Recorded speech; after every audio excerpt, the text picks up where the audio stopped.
Bienvenue, voici les titres de ce journal. Politique, mercredi a eu lieu le premier conseil des ministres au palais présidentiel. Begré Mombé prend de nouvelles résolutions avec son gouvernement composé de 33 ministres dont 6 femmes. En économie, on parlera de l'inflation. Qu'est-ce que l'inflation et comment impacte-t-elle nos ménages, nos économies? Le professeur Séraphin Prao répond dans quelques instants. Il y a un brillantissime économiste qu'on appelle Milton Friedman. En 1956, il nous a laissé cette phrase en disant que l'inflation est en tout temps et en tout lieu un phénomène monétaire. Le premier conseil des ministres sous l'ère Begré Mombé s'est tenu au palais présidentiel. C'était en présence du président de la République que le Premier ministre s'est exprimé en ces termes. Nous nous imposerons dans la règle de l'humilité et de l'écoute. Lundi dernier, nous vous en parlions, Begré Mombé, Premier ministre, M. Bema Drissa Koné, essayiste et politologue, analyse sa nomination surprise. Mais je pense que le choix d'un Premier ministre correspond toujours à un changement de méthode et d'approche dans la gestion de l'action, dans la conduite de l'action gouvernementale. Je pense que le président a voulu amener une nouvelle organisation au niveau de l'action gouvernementale, une nouvelle approche. Vous avez vu que le Premier ministre Begré Mombé est en même temps le ministre des Sports et du cadre de vie.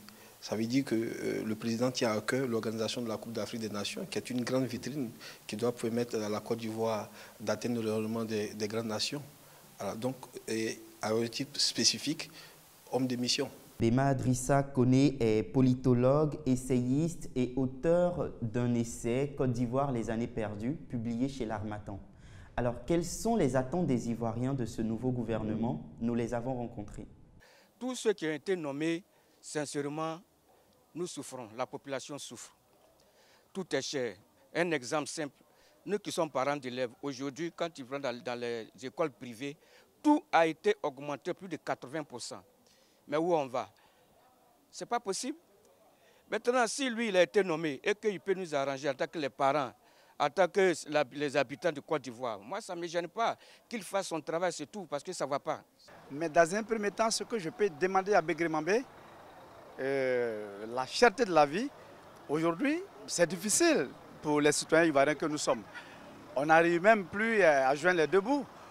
Alors lui, en tant que technocrate, je pense qu'il pourrait certainement envoyer la solution pour que le quotidien des Ivoiriens soit vraiment amélioré. C'est clair, Ouattara, même la présence. Si demain Ouattara veut positionner quelqu'un, moi je préfère Begré Mombé parce qu'il a la sagesse, où la jeunesse est, il est là-bas. Même quand les musiciens, on regarde la télé, il est toujours assis. Mais pour les victimes, il n'a qu'à essayer de voir. Parce que tous ces premiers ministres qui ont passé, on n'a rien vu. Ouvrons à présent une page économique, je vous l'annonçais dans les titres. La Côte d'Ivoire a un taux d'inflation de 5% en dessous de la moyenne de la zone UEMOA qui est de 6,8%. Alors qu'est-ce que l'inflation et comment impacte-t-elle la vie de nos ménages et nos économies? Voici la réponse de Séraphin Prao, professeur d'économie à l'université Alassane Ouattara et recteur de l'Université populaire de Côte d'Ivoire. On peut définir l'inflation comme étant la hausse généralisée et continue des prix sur un territoire donné et à un moment donné. Et donc quand nous voyons que vous achetez un bien à 100 francs, on dira qu'il y a inflation lorsque ce bien acheté à 100 francs passe de 100 francs à 70 francs ou 125 francs ou 150 francs. Donc c'est une hausse généralisée et continue. On ne parle pas d'inflation lorsque il y a une hausse sectorielle des prix. Ça veut dire que dans un secteur, les prix augmentent, mais pas dans d'autres secteurs. On ne sait pas. Alors, professeur, finalement, à qui profite ou à qui profiterait l'inflation? Bon, l'inflation profite,